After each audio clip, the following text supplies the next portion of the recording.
Halo semuanya, kembali lagi saya membuat video merekam diri saya untuk saya latihan public speaking, latihan komunikasi dan juga latihan storytelling. Kenapa saya terus melakukan ini? Karena bagi saya ini penting sekali kita untuk terus melakukan latihan ini dan supaya kita punya komunikasi yang lancar, kemudian kita juga bisa menghindari filler dan juga long pause ketika kita membicarakan sesuatu. Kira-kira kalau misalnya kita mencoba melatih diri kita untuk berbicara di depan kamera, apakah itu kita bisa ngomong dengan lancar?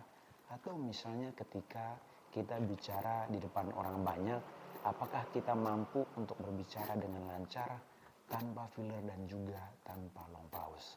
Tentu saja video yang saya buat ini merupakan video saya latihan public speaking, video saya latihan komunikasi, video saya latihan storytelling. Dan bagi saya ini adalah latihan-latihan sederhana yang bisa saya lakukan untuk bisa melatih diri saya untuk meningkatkan kemampuan public speaking saya, untuk bisa meningkatkan kemampuan komunikasi saya, dan juga untuk bisa mempunyai kemampuan storytelling. Saya yakin dengan kita terus berlatih seperti ini, suatu saat saya bisa mempunyai kemampuan-kemampuan itu. Bahwa sesuatu yang ingin mau kita gapai, mimpi-mimpi yang kita gapai, terutama keinginan untuk menjadi seorang storyteller, itu mulai dari hal-hal kecil seperti ini, latihan-latihan kecil seperti ini. Saya terus melakukannya, saya terus mencobanya setiap hari, entah apapun yang saya bicarakan. Kadang juga yang saya bicarakan itu berulang-ulang, kadang yang tadi saya bicarakan di awal, saya ngomong lagi di pertengahan, kadang saya ngomong lagi di akhir, dan itu semua adalah proses untuk kita terus belajar. Nah, pada kesempatan ini, di video kali ini, saya mencoba untuk membicarakan satu topik sederhana, yaitu momen yang tak terlupakan. Lalu, kenapa saya mencoba memilih topik ini? Bagi saya, ini adalah hal penting yang perlu saya bicarakan juga di sini.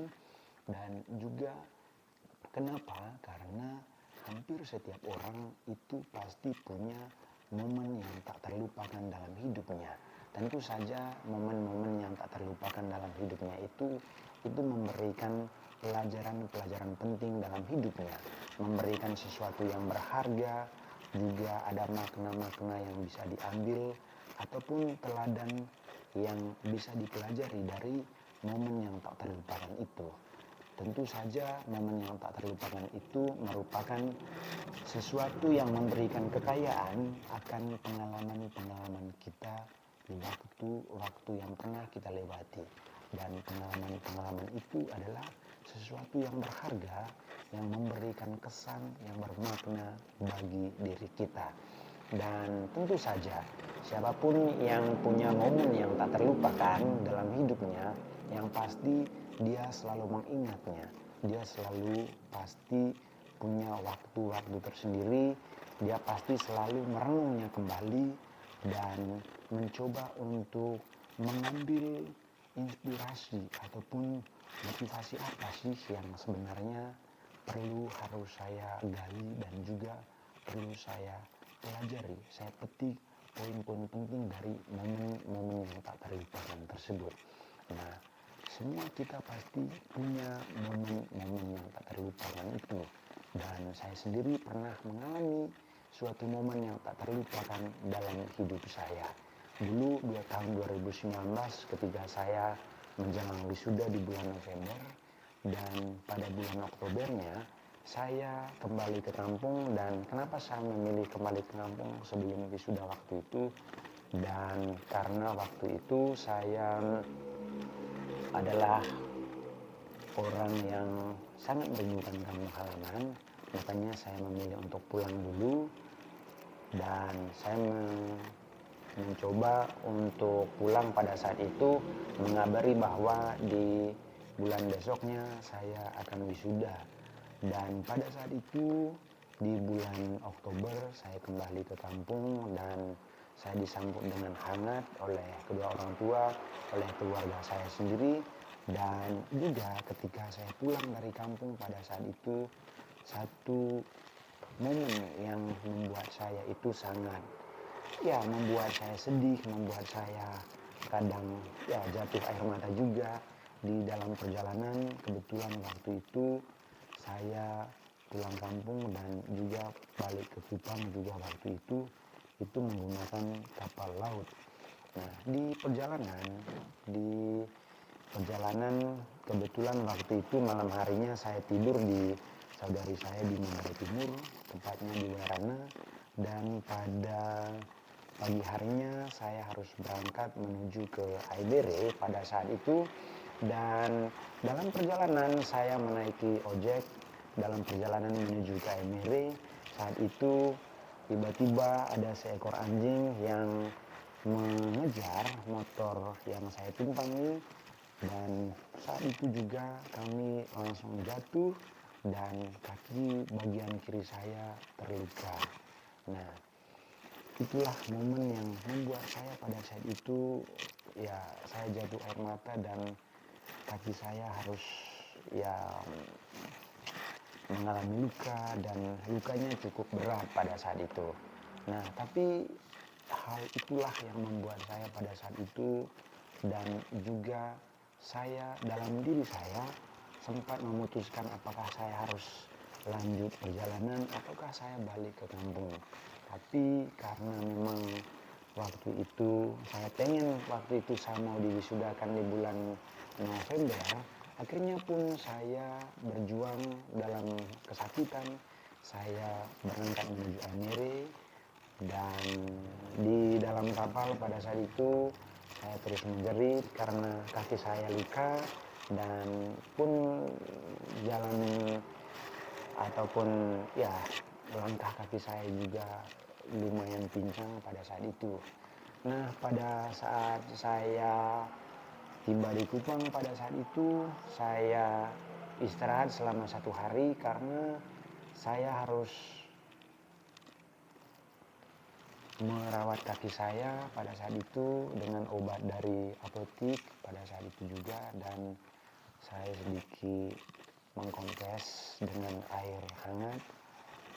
Dan keesokan harinya saya ke kampus, dan di kampus inilah yang membuat saya juga harus tertantang karena pada saat itu saya mencoba untuk mengurus administrasi untuk bisa daftar wisuda, dan pada saat itu saya hampir ditolak oleh salah satu dosen karena saya terlambat pada saat itu.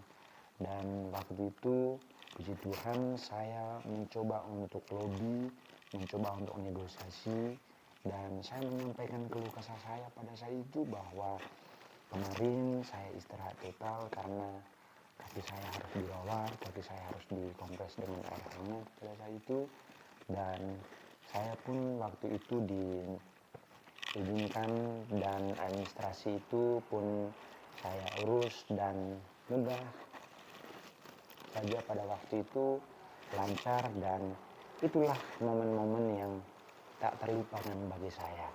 Dan apa yang tentu makna paling penting bagi saya dari momen yang tak terlupakan itu bagi saya adalah di tengah situasi seperti itu, di tengah situasi peristiwa yang membuat kita kadang sedih dan jatuh air mata, kita harus berusaha untuk tetap berjuang, kita harus berusaha untuk tetap kokoh melanjutkan perjuangan kita, bahwa semua itu adalah hal-hal yang justru membantu dan juga membuat kita bisa bisa berpikir lebih kritis apakah kita mau untuk terus melanjutkan perjuangan kita menuju pada mimpi yang sudah lama kita perjuangkan, terutama waktu kuliah pada waktu itu.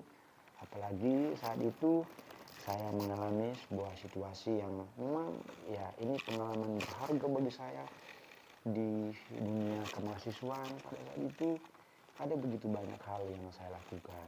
Mungkin saja pada saat itu ya dosennya juga sering melihat bahwa saya juga adalah orang yang sangat aktif di kampus dan di organisasi juga pada saat itu. Nah, itulah momen yang tak terlupakan bagi saya, dan itu semua tentu memberikan pelajaran penting bagi saya, terutama pada setiap perjalanan hidup saya. Dan tentu saja ada begitu banyak hal, momen-momen penting dalam hidup kita yang tidak bisa kita lupakan. Cuman saja kita tidak berani membicarakan, atau kita tidak mampu, yang mungkin saja kita malu untuk menyampaikannya di depan orang banyak atau di hadapan publik misalnya. Ya seperti yang saya lakukan ini, saya mencoba untuk menceritakan momen yang paling tidak bisa saya lupakan dalam hidup saya. Dan tentu saja setiap orang pasti punya momen-momen penting itu. Dan itulah makanya kenapa kita harus menyimpan atau selalu mengingat momen-momen tak terlupakan itu, karena di situ kita bisa belajar, kita mengambil teladan, kita mengambil makna yang berharga di dalam setiap kehidupan kita, terutama peristiwa-peristiwa dalam hidup kita yang tidak bisa kita lupakan, yang justru pengalaman-pengalaman itu memberikan pengalaman paling berharga dalam hidup kita. Nah, semua itu tentu akan membawa kita pada sebuah mimpi sebagaimana yang kita cita-citakan. Karena di balik semua momen-momen yang tak terlupakan itulah kita akan belajar bagaimana caranya berjuang, bagaimana caranya kita untuk terus survive, bagaimana caranya kita untuk selalu punya komitmen di dalam diri untuk terus melanjutkan berjuang pada apa yang dari awal kita sudah tanamkan di dalam diri kita. Nah, kali ini tentu apa yang saya bicarakan ini merupakan bagian daripada latihan storytelling, bagian dari latihan public speaking, bagian dari latihan untuk bisa lancar ngomong. Karena hanya dengan cara ini tentu kita semua pasti pengen untuk bisa lancar ngomong, tapi itu tentu tidak mudah. Maka dengan kita mencoba untuk membicarakan apa saja hal-hal yang pernah terjadi dalam hidup kita, ataupun topik-topik yang bisa kita angkat. Nah, pun saya ketika berbicara seperti ini di depan kamera, itu bukan sesuatu yang terjadi begitu saja. Sudah lama saya mencoba, bahkan sudah hampir sebulan saya mencoba, karena memang ya saat ini atau kemarin-kemarin saya tidak upload di media sosial, tapi saya kali ini mencoba berani untuk menguploadnya di media sosial. Tapi sudah lama saya melakukan latihan berbicara di depan cermin juga. Tapi ini semua adalah tentu hal-hal sederhana, hal-hal simple yang bisa kita lakukan.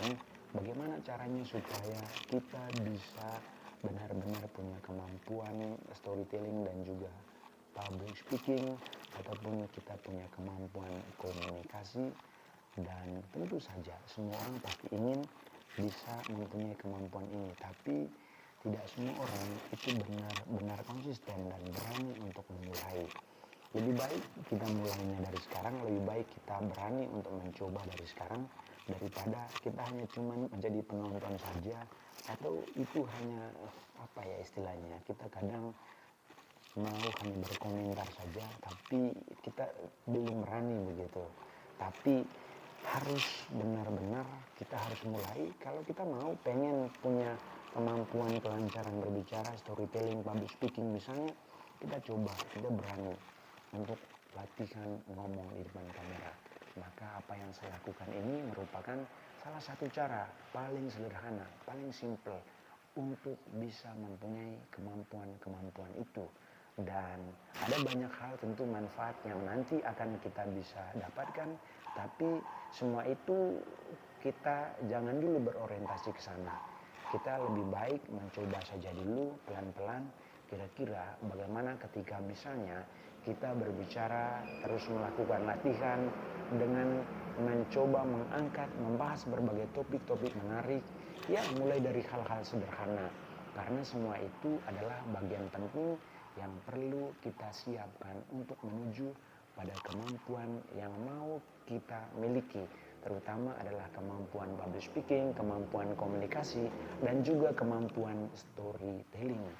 Maka teruslah melakukan latihan.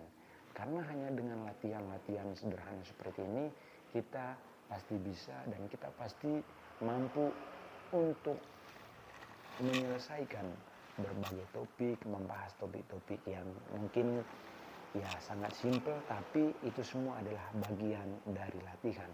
Kita terus mencobanya setiap hari, saya terus mencobanya setiap hari, apapun itu, saya terus melakukan latihan berbicara di depan kamera.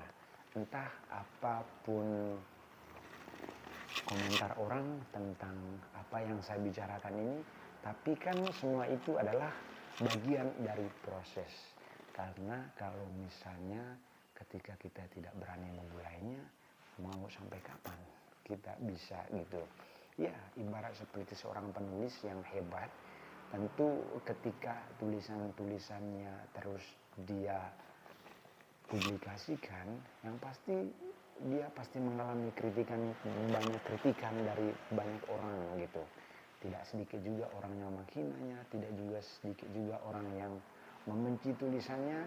Ya, tapi semua itu adalah proses yang dialami. Semakin dia terus menahan diri, semakin dia terus menerima semua kritikan itu semua adalah bagian dari cara dia untuk bisa mencapai pada tahap penyempurnaan. Seperti yang kita lakukan, seperti yang saya lakukan ini adalah bagian dari cara supaya kita benar-benar mampu dan bisa untuk terus mempunyai kemampuan public speaking, storytelling, dan juga komunikasi. Maka kita secara pelan-pelan melakukannya mulai dari hal-hal sederhana seperti ini. Karena dengan cara seperti ini kita akan bisa mencapai pada apa yang kita inginkan. Oke, terima kasih. Semoga kalian mau untuk terus belajar seperti saya, dan ayo terus kita belajar supaya apa yang ingin mau kita cita-citakan, terutama untuk bisa mempunyai kemampuan public speaking dan juga storytelling ini bisa kita dapatkan. Thank you.